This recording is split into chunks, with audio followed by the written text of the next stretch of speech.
All right, so to pick up where we left off on the networking, obviously, one of the most important features of any operating system is the ability to connect from computer to computer. So networking is a huge thing within especially operating systems here today. The Network and Sharing Center in Windows is where you'll be able to tweak all the settings and properties and everything that is related to networking. If you haven't seen the Network and Sharing Center before, you can see it here. You can access it from the control panel. You can also do a quick search for it in the lower left. They used to have a thing called Home Group that a computer would belong to. That's no longer valid in Windows 10. That might be a keynote for a quiz as well. All right, so the main thing that you'll work with is changing adapter settings, and you'll need to right-click on whatever adapter you want to manipulate. You may have multiple adapters on a given system, especially if you have any kind of virtualization going on. And to do that, you'll right-click on one of those adapters, and then you'll see things like properties, and you'll be able to go into properties and adjust the IP addressing. You can adjust the drivers for that particular one. There's all sorts of different settings that you can go in there. So for example, if we were to look at my Network and Sharing Center, so to speak, on this local machine, we can see that I have change adapter settings. And once change adapter settings loads up, we get our network connections. And you'll see in this particular laptop, I have quite a few, mostly due to a bunch of different Ethernet cards and such that are available on it. So you'll see things like a Bluetooth network. It has a cellular 4G network that's accessible. And then you have your local Ethernet plug on the device itself. You have some PAN-G, which is Global Protect. So any kind of VPN connections, you're going to see that as well. Over here, I then have a Thunderbolt dock. That's for my docking station that actually connects to the local home network. And then you'll see some NP caps, and then finally into the VMware side of the virtualizations here. This is for Hyper-V. And then last but not least, my wireless over here. And again, on any one of these, you can right-click and go to properties. You can get access to the individual drivers. Mostly what you'll deal with is the IPv4. And you can choose whether you're doing DHCP or IP addressing. You could also work with the IPv6 as another option in there. You may want to go in and turn some of these services off for this particular device. So if you don't want that protocol or something running on there, that might be another good reason to come in here and uncheck these boxes. As we mentioned, the IPv4 and the IPv6, here we're mostly talking about IPv4. So to change those settings, you've got obtain IP address automatically. That's the equivalent of DHCP. You can choose to do that for both the IP address and the gateway. You can also do that for the DNS servers, or you could hard code either one of these. By hard code, it's generally referred to as static addressing. So if you wanted to set a static IP address, subnet, and gateway, you could do that, or you could set your DNS servers as well. If you wanted to do this from the command line, you can use the netsh command, and you can set those properties. If you use netsh/?, you'll see all the different switches that you can use to set these variables. Let's see, we have NSLookup, which is available for DNS. So it's a very popular tool to find out what your DNS server is currently pulling back for results and how that translates out to a IP address. So as we all know, everything functions off an IP address, and your domain name service is just simpler for people to remember. So you have different domain names. So if I come in here and use NSLookup, and you'll notice it's using my local Netstat server, I can change that if I wanted to and go to, say, use Google's DNS server. And then I can do lookups like cisco.com. And you'll notice that we come back with the IPv6 address as well as the IPv4 address for cisco.com. And that could vary. If we look at fhsu.edu, we'll see that we grab a 209 address as well as an IPv6 address there.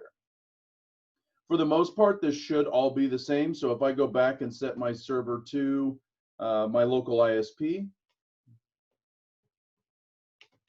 and then we go and look at what fhsu.edu would be, you'll notice that I'm getting address times out, and then all of a sudden it goes ahead and connects. So it goes back and pulls that. Now this address and this address are the same, and they should be the same. But sometimes DNS servers don't update. So if I was to change an IP address, etc., we may get different IP addressing, and that way we can troubleshoot DNS issues. You can also look at Netstat. Netstat's a pretty important one as well. I particularly like to use the ANT function, and you'll see a bunch of those in there. This basically says all things, do not do name translation, and then give me all the TCP ports. So obviously this isn't going to work in NSLookup. I got to get out of there, netstat-ant. And you'll notice I'm getting all the IP addresses and then all my open ports. And I obviously have a lot of open ports on this system at this point in time. But if I scroll back up here, you know, anything that has quad zeros means it's listening on all ports. So I have stuff running on 80, I have stuff running on 443, I have a bunch of other ports that are open on this particular one. 127.0.0.1, if you guys don't remember that, that is your loopback address for your main machine, so only your machine is going to be able to access that. And then you can see on the public IP side, or in this case, my outside IP, not my public to the internet, but my private one, you can see I have different ports open there as well, and where those are connected and established out to. So it's beneficial to find out what ports are open on your system and all the active connections. If you want to access network resources, generally when you're in the Windows environment, you're going to use what's called SMB protocol, which is a protocol used for sharing files or Samba sharing. That's another way of it's been called there. They call it server message block, but there's also Samba share as well. You also have what's called the Universal Naming Convention format, which where you can go / whatever the server name is, share name, file, etc. If I had a SMB share on my network, I would be able to pull this up. Oops. You could also use different network shares. You know, common in Linux is going to be NFS-based shares, but within Windows, you're going to see more Samba shares.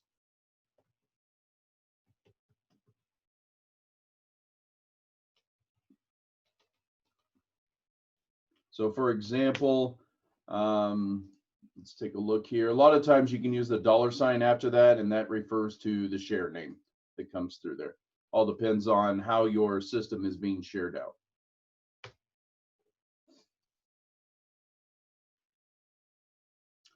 Other ways to remote access systems is going to be through protocols such as RDP.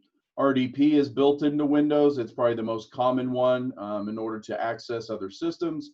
I use this all the time for remote management of different systems that are out there, whether this is local to my network or whether this is a public accessible RDP session. Obviously, I wouldn't recommend having too many publicly accessible sessions there as well. But RDP is very nice. It'll allow you to have remote access, basically get the GUI of the other system that's in there.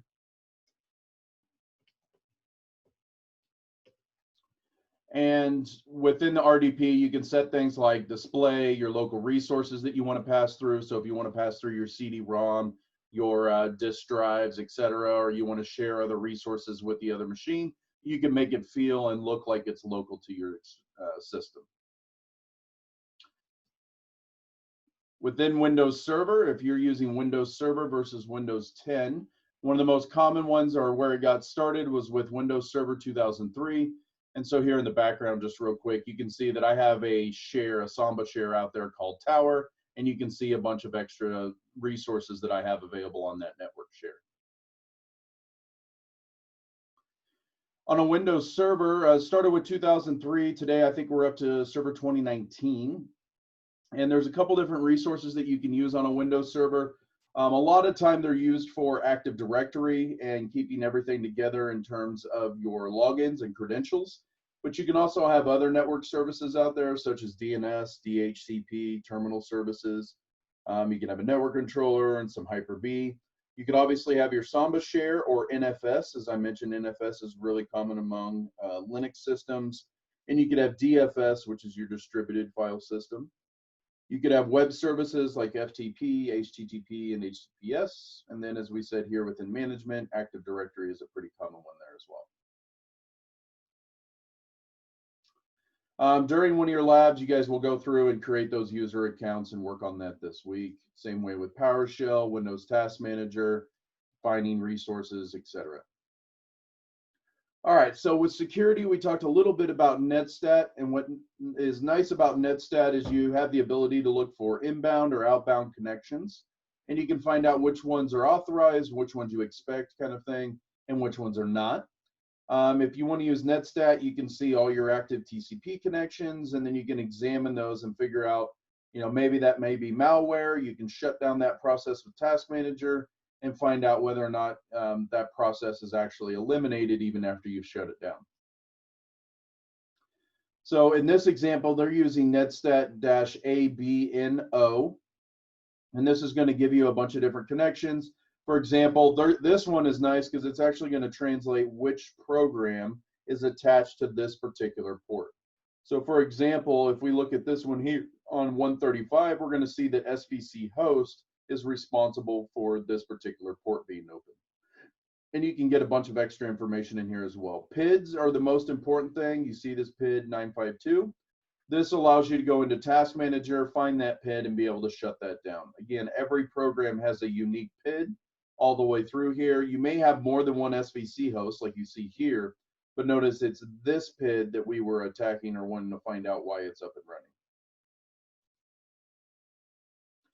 Event Viewer on your Windows system is another great way to check the history of applications, security, system events, things like that are happening. So when you're troubleshooting a Windows system, the first thing to do is go check out your Event Viewer, see if you're getting any errors. It could be on the hardware, it could be on the system side of things. If you're getting security logs and things like that being attacked through your firewall, you'll see those in here as well.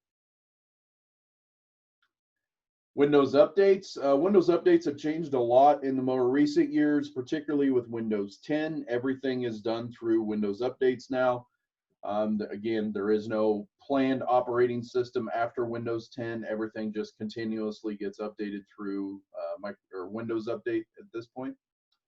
You may have things like Microsoft Update in the past, what allows you to upgrade and update all of your Microsoft products. So you may have Windows as well as your Microsoft Office products, etc.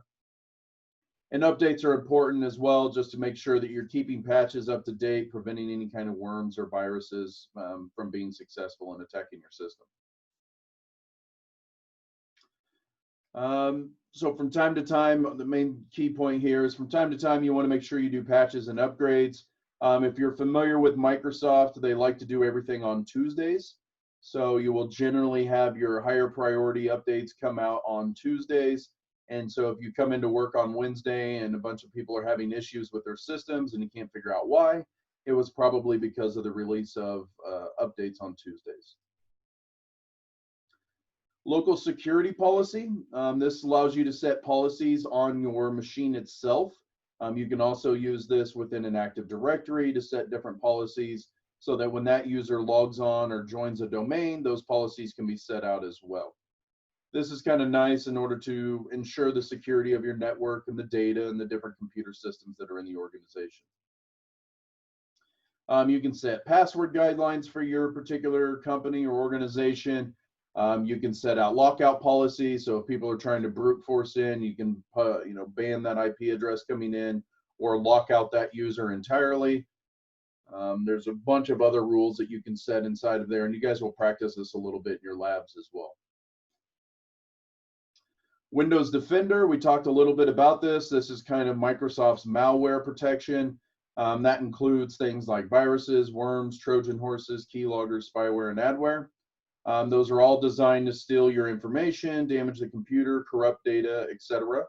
So Windows Defender both acts as a antivirus protection, an adware protection, phishing, spyware, and trusted and untrusted sources. This is a good generic way to get started. However, you may want to use a much more prolific program in the long term. I'm not going to put any recommendations out there as everything changes.